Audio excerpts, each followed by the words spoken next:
The Galactic Council had existed for 12 billion years. In that time, they had mapped every star, cataloged every species, and written down every rule that governed reality itself. These rules were not suggestions. They were not guidelines.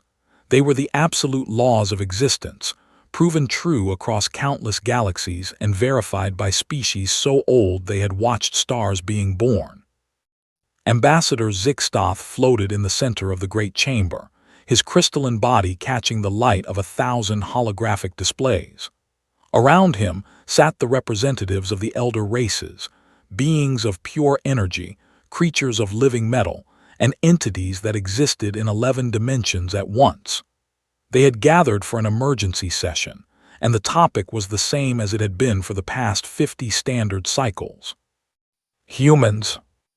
I call this session to order, Zixtoth announced, his voice resonating through the chamber like wind through crystal caves.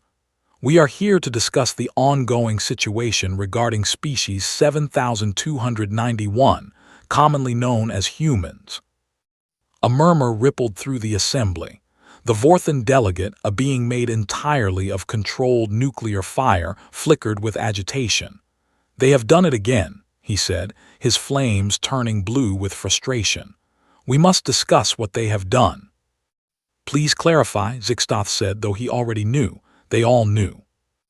They have broken the third law of thermodynamic reality, the Vorthan said. They have created a device that produces more energy than it consumes. Silence fell over the chamber. The third law was absolute. It had been proven true across every galaxy, every dimension, every possible timeline. Energy could not be created or destroyed, only transformed. This was not a theory. This was reality itself. That is not possible, said the Mentari delegate, a cloud of intelligent gas that had existed since before most stars had formed. We have verified the third law 17 trillion times. It cannot be broken.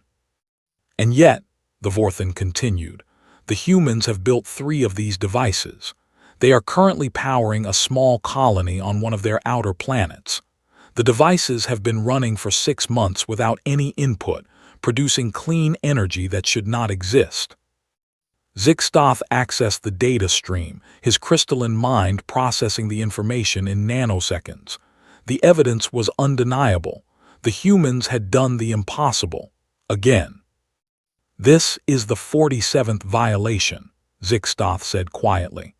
In the 300 years since we discovered them, they have violated 47 absolute laws of the universe.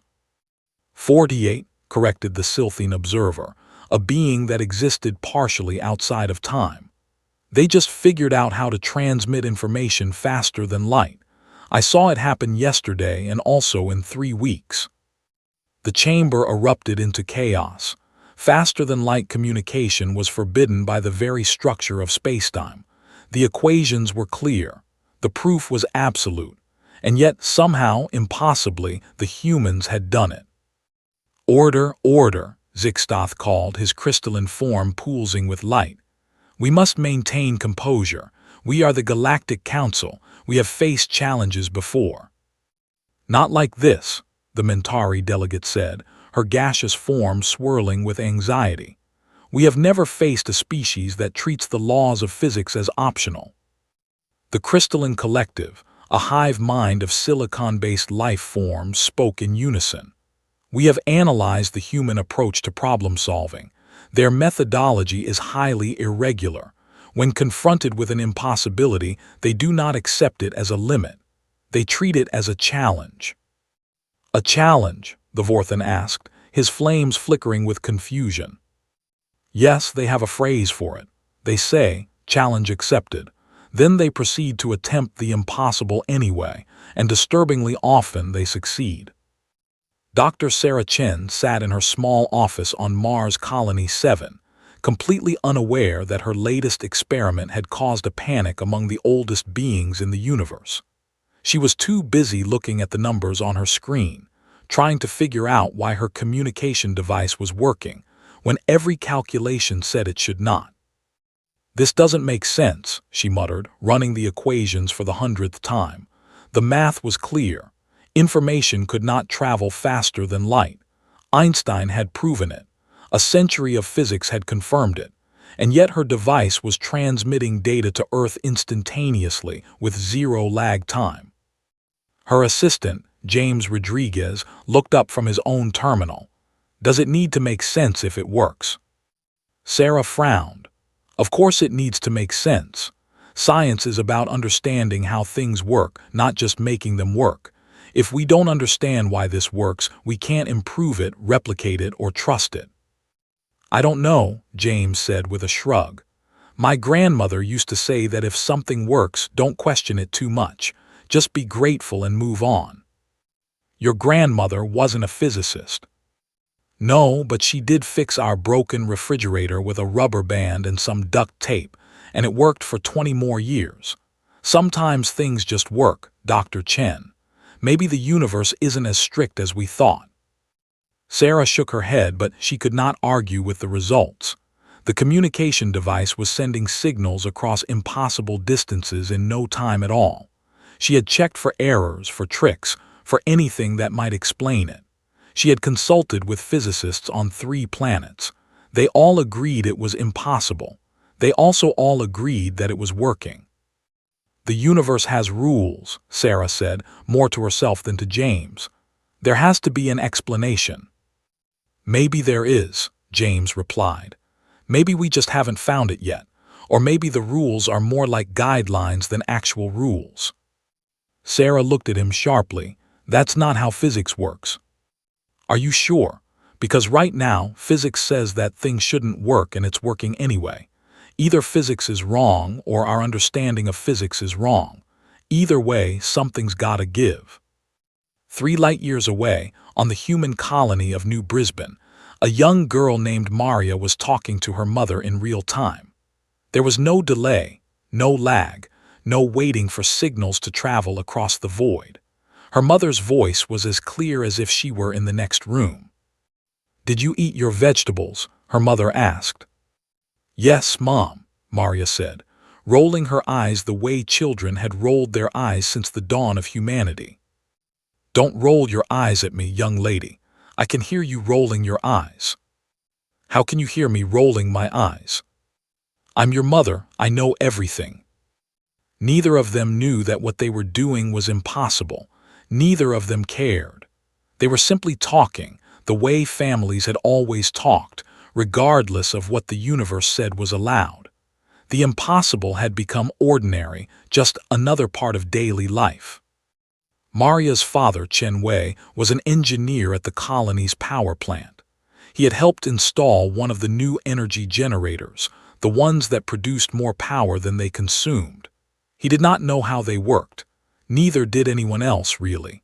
But they kept the lights on and the air recyclers running, and that was all that mattered. "How was school?" Chen Wei asked when he came home that evening. "Boring," Maria said. "We learned about the old days when ships took years to travel between stars and messages took forever to arrive. It sounds awful." "It wasn't awful," Chen Wei said with a smile. "It was just different. We didn't know what we were missing." "Well, I'm glad we know now," Maria said. "I can't imagine not being able to talk to Grandma whenever I want." Chen Wei nodded.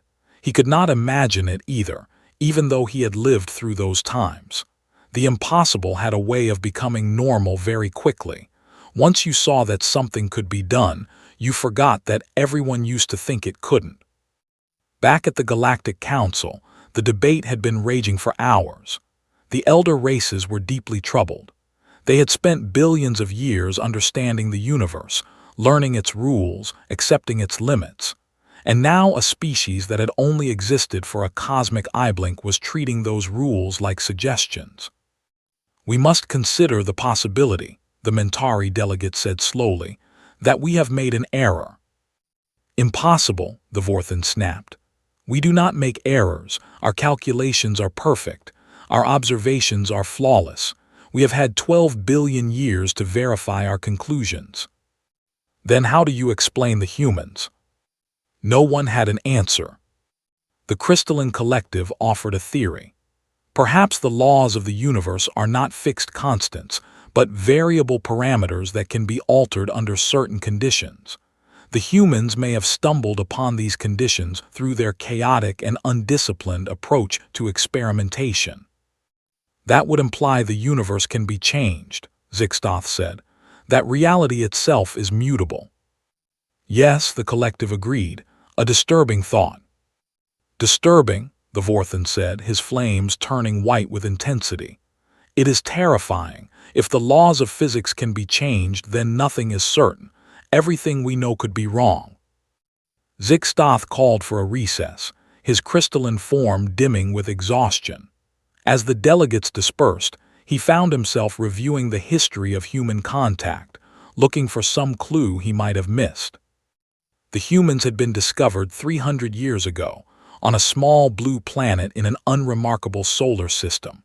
They had been so primitive then, barely capable of reaching their own moon. The Council had classified them as a developing species and assigned a monitoring team to observe their progress. That was when the trouble started. Within 50 years, the humans had developed faster-than-light travel. This was impossible. The equations proved it. The Council's own scientists had spent millions of years determining that nothing with mass could exceed the speed of light. It was a fundamental law of the universe. The humans had looked at that law, shrugged, and found a loophole. They called it the Alcubierre Drive, named after a human who had lived centuries before they actually built it. The drive did not move the ship faster than light. Instead, it compressed space in front of the ship and expanded it behind, allowing the ship to effectively travel faster than light without technically breaking the rules. When the Council learned of this, they were shocked, not because the humans had achieved FTL travel, but because of how they had done it. They had found a technicality. They had looked at the universe's rules, found a gap in the wording, and exploited it. They think like lawyers, the Mentari delegate had said at the time. They look for loopholes. It was the best explanation anyone could offer, and it only became more relevant as time went on. The humans continued to find loopholes, workarounds, and creative reinterpretations of cosmic law. They did not break the rules so much as bend them, twist them, and occasionally tie them in knots. And now, 300 years later, they had done it 48 times. Each time, the Council had expected disaster. Each time, the universe had simply adjusted, as if it didn't mind being told what to do by a species of clever apes. Zixtoth wondered what the 49th violation would be. He was not sure he wanted to find out. On Earth, in a small apartment in what used to be called Tokyo, an old man named Hiroshi Tanaka was working on what he called his retirement project. He had spent his career as an engineer, building bridges and buildings and all the ordinary things that engineers built. But now, in his twilight years, he had decided to tackle something more interesting. He was trying to build a time machine. His neighbors thought he was crazy. His children thought he was going senile. His grandchildren thought he was cool, but in a sad, delusional way. Even his cat looked at him with skeptical eyes as he tinkered in his workshop, surrounded by equations and diagrams and half-finished devices. "You don't believe in me, do you, Miko?" Hiroshi said to the cat. "That's okay. Nobody believes in old men with big dreams, but I will show them. I will show everyone." Miko meowed and went back to sleep.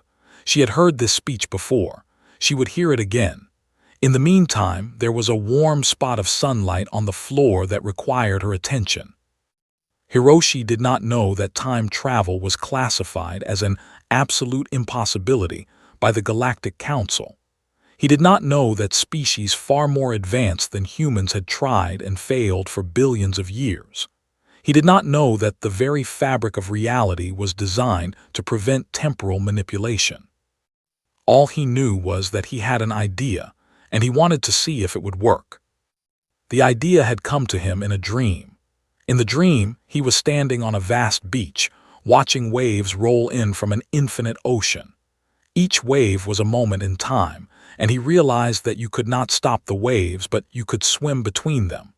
You could not reverse time, but maybe you could send messages through it, like notes in bottles thrown into the cosmic sea.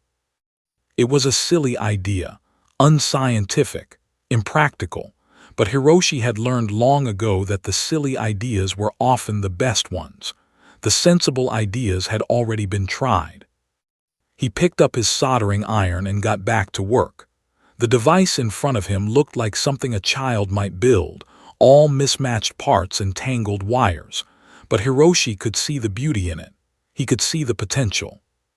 "Just a little more," he muttered. "Just a little more and we'll see what happens."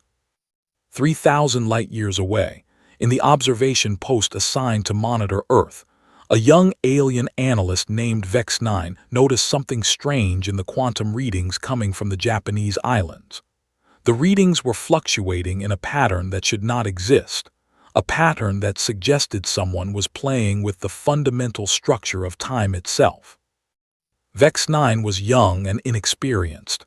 She had only been monitoring humans for 20 years, a mere moment by galactic standards. But she had learned one thing in that time. When humans started producing impossible readings, it was time to pay attention. She remembered her training. She remembered the briefings about human behavior. She remembered her supervisor saying, "Never assume a human can't do something." They seemed to take it as a personal insult. She flagged the anomaly and sent a report to her supervisor. Then she settled in to watch, curious to see what the humans would do next. She had a feeling it would be interesting.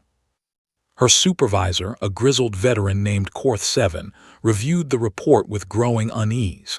He had been monitoring humans for a century and a half. He had seen them do things that defied all logic, all reason, all known physics. And now, if these readings were accurate, they were about to do something that defied time itself. "Flag this as Priority 1, he told Vex-9, "and prepare a message for the Council. They need to know about this." "What do you think they're doing?" Vex-9 asked. Korth-7 stared at the readings, his multiple eyes blinking in sequence. "I don't know," he admitted. "But whatever it is, it's going to be impossible, and that means they're probably going to succeed." Dr. Sarah Chen received the call at 3 in the morning. She was still in her office, still trying to understand her own invention, when her communication device lit up with an urgent message. The caller ID showed it was from Earth, from the Global Science Directorate. "Dr. Chen," said the voice on the other end, "we need you in Tokyo immediately. There's been a development." "What kind of development?" Sarah asked, rubbing her tired eyes. She had been staring at equations for hours, trying to make sense of the impossible. "The kind that rewrites physics textbooks, again." Sarah sighed. She was getting tired of rewriting physics textbooks, but she grabbed her coat and headed for the transport station anyway. Whatever was happening in Tokyo, she had a feeling it was going to be important. The transport pod accelerated smoothly, using technology that should not have worked to carry her across the void faster than light. Sarah looked out the window at the stars streaking past, transformed into lines of light by their impossible speed. She had grown up on Mars, in a colony that should not have been possible. She had studied physics at a university built on impossible technology. She had dedicated her life to understanding the universe, only to discover that the universe was far more flexible than anyone had thought. "What are you?" she whispered to the stars. "What are you really?" The stars did not answer, but somewhere in the quantum foam that underlied reality itself, something stirred, something noticed, something began to pay attention to the strange little species that refused to accept the word impossible. The universe had rules, but humans had always been good at finding exceptions. And now Sarah Chen was about to witness the biggest exception of all. The Galactic Council reconvened, and Zixtoth could tell immediately that something had changed. The delegates were not just concerned anymore. They were afraid. The fear was visible in every form of expression the elder races possessed. The Vorthan's flames had dimmed to a trembling orange. The Mentari's gas cloud had contracted to half its normal size, and the crystalline collective had gone completely silent. "There has been a new development," said the Silthine observer, his form flickering between past and future with unusual instability. "I have seen it. I have seen what the humans will do." "What?" Zixtoth asked, dreading the answer. In his 12,000 years as an ambassador, he had never dreaded an answer before. Humans had taught him to dread. "They are going to break the first law." The chamber fell completely silent, not the silence of contemplation but the silence of shock. The first law was not like other laws. It was not simply a rule of physics. It was the foundation upon which all reality was built. The first law stated that causality was absolute, that effects must follow causes, that time must move in one direction only. The first law was not a law of the universe. It was the law that made the universe possible. "The first law cannot be broken," the Mentari delegate said, her voice trembling. "If the first law could be broken, existence itself would become meaningless. Cause would no longer lead to effect. The past could change the future and the future could change the past. Reality would collapse into chaos." "We have said that about every law they have broken," the Vorthan pointed out grimly. "This is different. This is the first law, the foundation of everything. If the humans broke the first law, they would not just be bending reality. They would be rewriting it." "When?" Zixtoth asked. "Soon," the Silthine said. "Very soon. I cannot see the exact moment. Time becomes strange around the event, but it will happen within the next planetary rotation of their home world." "Can we stop them?" the Vorthan asked, his flames flickering with something that might have been fear or hope or both. "We have tried to stop them before," the Mentari delegate said quietly. "When they developed faster-than-light travel, we sent warnings. They ignored them. When they created impossible energy sources, we offered alternatives. They thanked us and continued anyway. When they discovered how to manipulate gravity, we explained why it was dangerous. They smiled and asked us to watch what they could do with it.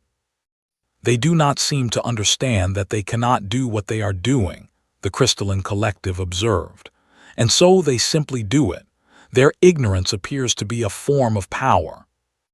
"It is not ignorance," Zixtoth said, surprising himself with the insight. "They know what we tell them is impossible. They simply do not accept it. They treat our warnings not as prohibitions but as challenges." "Then what do we do?" the Vorthan asked. No one had an answer. For the first time in 12 billion years, the Galactic Council was faced with a problem they could not solve, a species they could not understand, and a future they could not predict. The humans were coming, and they were bringing the impossible with them. Hiroshi Tanaka finished his time machine on a Tuesday. It was not much to look at: a simple metal frame, some copper wiring, and a control panel made from spare parts he had found in a junkyard. There was also a coffee cup holder, because Hiroshi believed that all good machines should accommodate the needs of their operators. But to Hiroshi, it was beautiful. It was the culmination of his life's work, his final gift to humanity. "Well, Miko," he said to his cat, who was watching him with the patient skepticism that only cats can achieve, "let us see if this works." Miko yawned. Hiroshi smiled. "You're right, only one way to find out." He pressed the button, and the universe held its breath. For a single moment, nothing happened. The machine hummed quietly. The lights on the control panel flickered. Miko twitched an ear. Then reality rippled. It was subtle at first, like the surface of a pond disturbed by a falling stone. But the ripple did not fade. It spread outward, passing through walls and buildings and mountains and continents. It passed through the atmosphere and into space, traveling faster than light, faster than thought, faster than anything had ever traveled before. The ripple reached Mars in 3 seconds. It reached the edge of the solar system in 30. It reached the Galactic Council in less than a minute. And everywhere it went, it carried a message. not in words but in pure information, encoded in the very fabric of spacetime itself. The message was simple. Hello, is anyone out there? But it was not just a message sent forward. It was also sent backward into the past and sideways into alternate possibilities. It was a greeting extended across all of time and space, a hand reaching out to shake the hand of infinity. In his small apartment in Tokyo, Hiroshi Tanaka had just broadcast the first temporal communication in the history of the universe. He had reached backward and forward through time, sending greetings to the past and the future simultaneously. He had broken the first law. And he had done it with spare parts and determination. Well, Hiroshi said, looking at the readings on his jury-rigged displays, that's interesting. Miko jumped onto his lap, demanding attention. Hiroshi scratched behind her ears absently, his mind racing through the implications of what he had just done.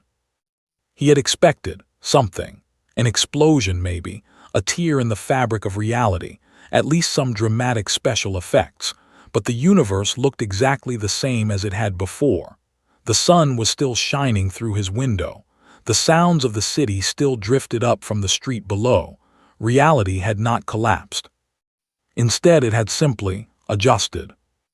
The universe is more flexible than we thought, Miko, Hiroshi said. Much more flexible. Somewhere in the depths of space, the Galactic Council was about to learn the same lesson. This was, as the humans like to say, just the beginning. Sarah Chen arrived in Tokyo to find chaos. Scientists were running through the streets with instruments, taking readings, shouting equations at each other. The sky looked strange, as if reality itself was not quite sure how it was supposed to behave anymore. Colors seemed brighter, shadows seemed deeper, time seemed to flow at slightly different rates depending on where you stood. What happened? She asked the first researcher she found.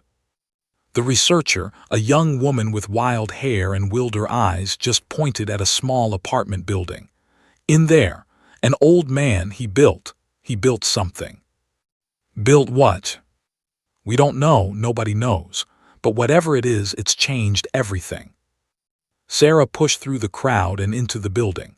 She climbed the stairs to the top floor, where a small door stood open. Inside, she found an old man sitting in a chair, drinking tea, with a cat on his lap and an impossible machine humming quietly in the corner. Hello, the old man said pleasantly. You must be here about my time machine. Sarah stared at him. You're what? My time machine. It works quite well, I think. Would you like some tea?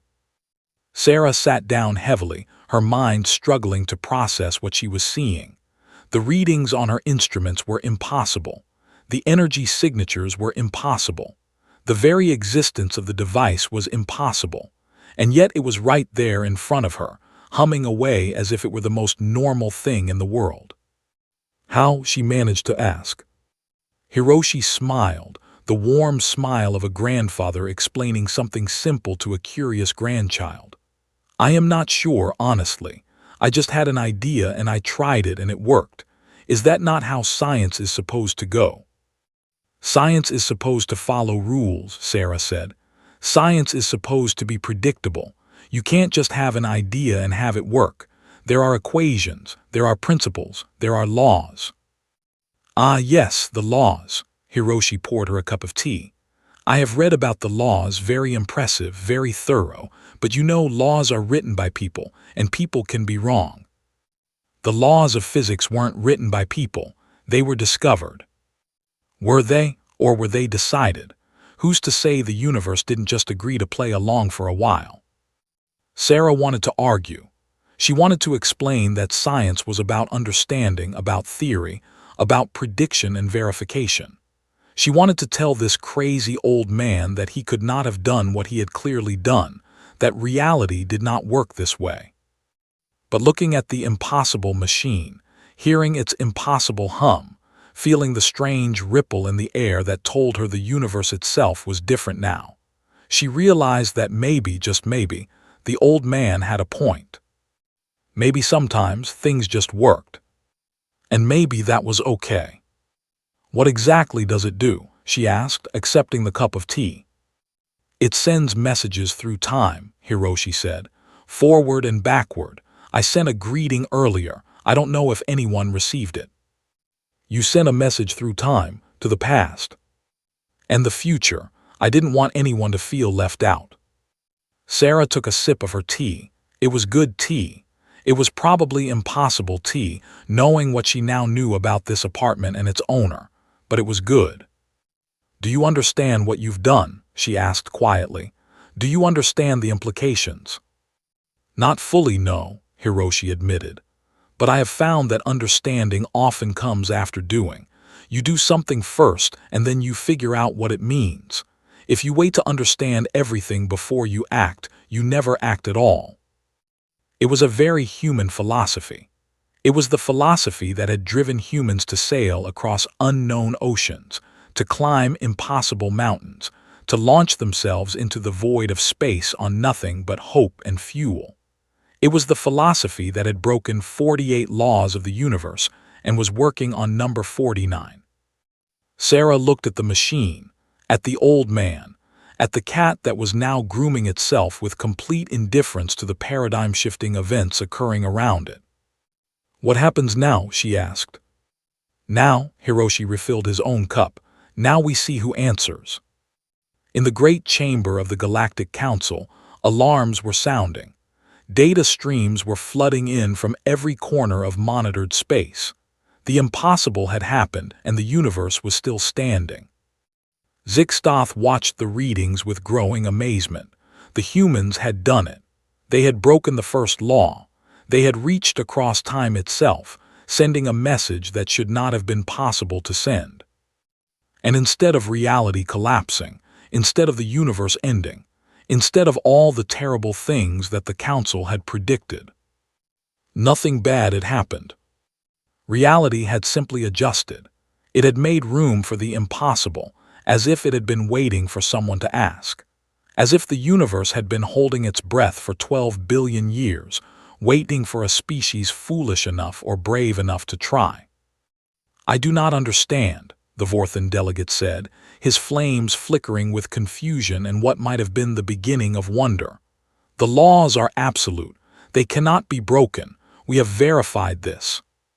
Perhaps, Zixtoth said slowly, his crystalline mind processing implications that would have overwhelmed a lesser being. We were wrong about what the laws actually are. What do you mean? I mean that perhaps the universe does not have laws in the way we thought. Perhaps what we called laws were just habits, patterns, default settings, and perhaps the humans have found the reset button. It was a radical thought. It went against everything the Council had believed for 12 billion years.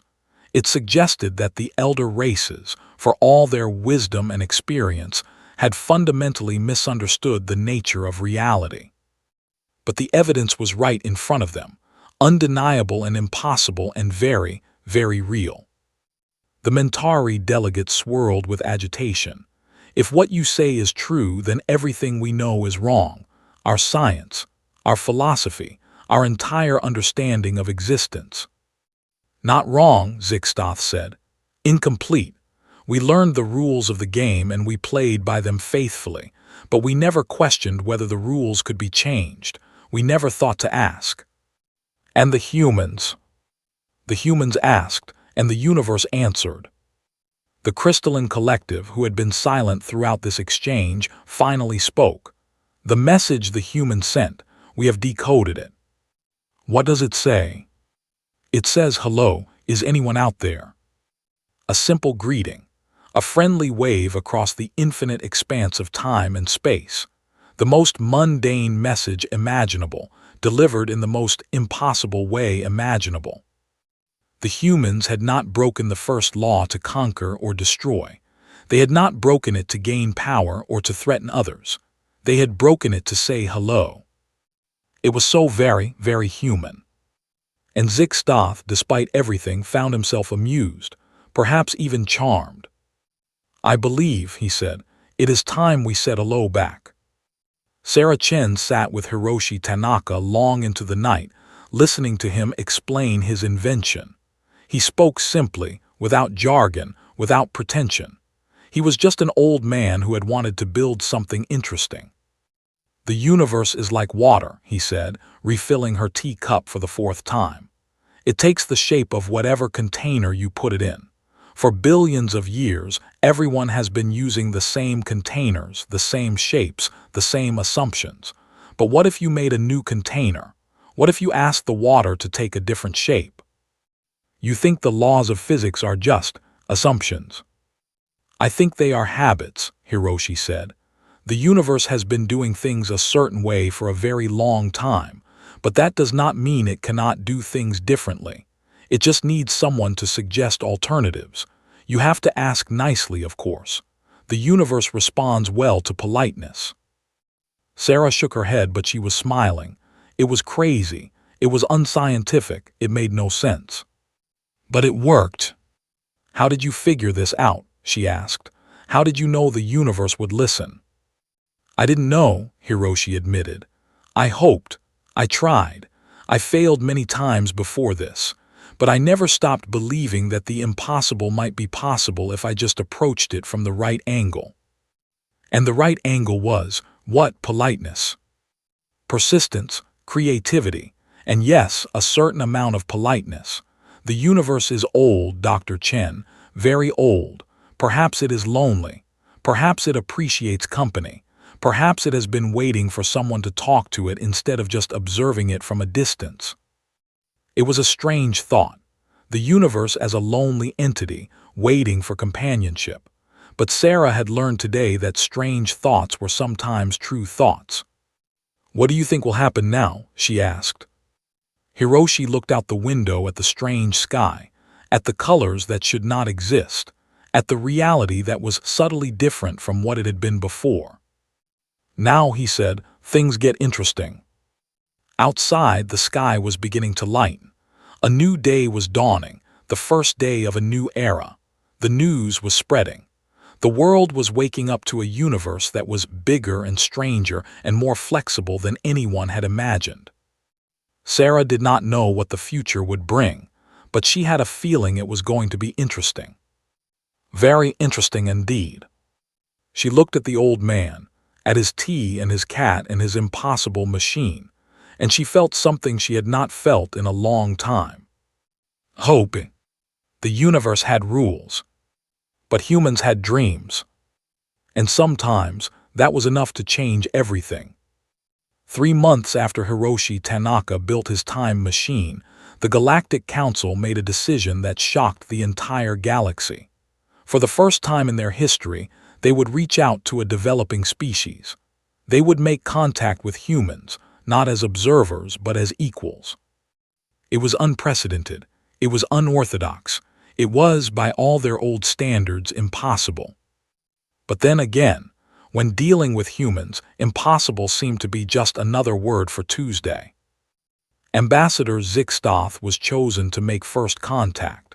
The choice was unanimous. He had spent more time studying humans than any other member of the council, and he had a temperament suited to the unexpected.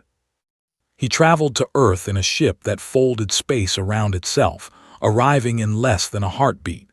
He landed in Tokyo, in the small park outside Hiroshi Tanaka's apartment building. He had specifically requested this location. It seemed appropriate. A crowd gathered almost immediately. Humans of all shapes and sizes, staring at the crystalline being who had appeared in their midst. Some were afraid. Some were curious. Some were already pulling out their phones to take pictures. One enterprising individual was selling snacks from a cart, because humans apparently never missed a commercial opportunity. Zixtoth looked at them, these impossible creatures who treated the laws of reality as suggestions. He had studied them for 300 years, watched them break law after law, impossibility after impossibility. He had feared them, respected them, been confused by them. But now, standing among them, he felt something new. He felt excited. "Hello," he said, his voice ringing like wind through crystal caves. "My name is Zixtoth. I represent the Galactic Council. We have been watching you for a very long time." The crowd murmured. Someone in the back shouted, "Are you here to probe us?" Zixtoth did not know what probing meant, but based on the laughter that followed, he decided it was best to ignore the question. Humans had a strange sense of humor. "We have come to learn," he said instead. "We have come to understand how you do what you do. We have come to ask you to teach us." Silence fell over the crowd. This was not what they had expected. Alien invasions, yes. Alien diplomacy, maybe. But aliens asking to be taught. A figure pushed through to the front. It was Hiroshi Tanaka, still in his house slippers, still holding his cat. Miko looked at the crystalline alien with the same indifference she showed everything that was not food or a warm place to sleep. "You want us to teach you?" Hiroshi asked. "But you are older than the stars, you know everything." "We thought we did," Zixtoth admitted. "We were wrong. We have spent 12 billion years learning the rules of the universe. You have spent 300 years showing us that we never understood them at all." Hiroshi considered this for a moment. Then he smiled, the warm smile of a grandfather welcoming an unexpected guest. "Would you like some tea?" he asked. Zixtoth did not know what tea was, but he had a feeling he was going to find out. "Yes," he said, "I would like that very much." And so began the partnership between humans and the elder races. It was awkward at first. The elder races were set in their ways, their minds shaped by billions of years of certainty. Humans were chaos incarnate, their minds leaping from idea to idea with no regard for logic or precedent. But slowly, carefully, they began to understand each other. Sarah Chen was appointed as the human liaison to the Galactic Council. It was a job she had never imagined existing, let alone holding.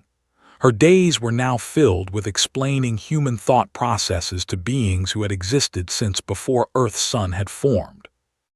"You see," she explained to a gathering of elder race scientists, "we don't really think about whether something is possible before we try it. We just try it and see what happens." "But that is inefficient," one of them protested. "You waste resources on projects that cannot succeed." "Do we? Every project we've completed was supposed to be impossible. If we had calculated the odds first, we never would have started." "But the odds were against you." "The odds are always against someone. That doesn't mean you give up. It means you try harder." The elder races struggled with this concept. For them, probability was a guide to action. If something was unlikely to succeed, it was logical to not attempt it. Resources could be better spent on projects with higher success rates. But humans did not think this way. Humans saw low odds as a challenge, not a deterrent. They did not calculate probability, they defied it. "It is as if," the Mentari delegate mused during one council session, "they believe that reality will change to accommodate their determination." "Perhaps it does," Zixtoth replied. "Perhaps belief itself has power. Perhaps will has weight. Perhaps the universe rewards those who refuse to accept its limits." "That is not scientific." "No, but neither is anything else the humans have done, and yet they have done it anyway." In Hiroshi's apartment, which had become an unofficial embassy of sorts, regular tea sessions were held between humans and aliens. Hiroshi had developed a blend that even beings of pure energy could appreciate, though no one was quite sure how.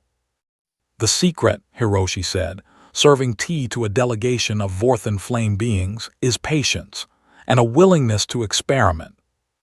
"Is that the secret to your achievements as well?" one of the Vorthans asked, his flames flickering in what might have been curiosity. No, our achievements come from stubbornness. We are very stubborn species. We do not like being told no." "But the universe was telling you no." "The universe was suggesting no. We chose not to listen." The Vorthan's flames turned a contemplative blue. "I have been burning for 3 billion years," he said. "In all that time I never thought to challenge my nature. I simply was what I was." "And now?" Now I wonder what else I could be. What might I achieve if I refused to accept my limits? Hiroshi smiled. That is the right question. That is the only question that matters. In the great chamber of the Galactic Council, a new phrase had been added to the official lexicon. It was a phrase that had never existed before, a concept that had no equivalent in any of the ancient languages of the elder races. The phrase was, pull a human. It meant, roughly, to do something impossible simply by refusing to believe it was impossible. The council members used it often now, usually when discussing some new breakthrough that defied all known laws of physics. They've pulled a human again, they would say, shaking their heads or flickering their flames or rippling their gaseous forms in exasperation and admiration. The humans, for their part, thought the phrase was hilarious. They started using it themselves as a compliment and a challenge. Let's pull a human, they would say, before attempting something ridiculous. And more often than not, it worked. The universe, it seemed, had a sense of humor. Or maybe the universe had just been waiting for someone to finally get the joke. Either way, the impossible was becoming ordinary, and the ordinary was becoming extraordinary. The elder races were beginning to experiment, to question, to wonder.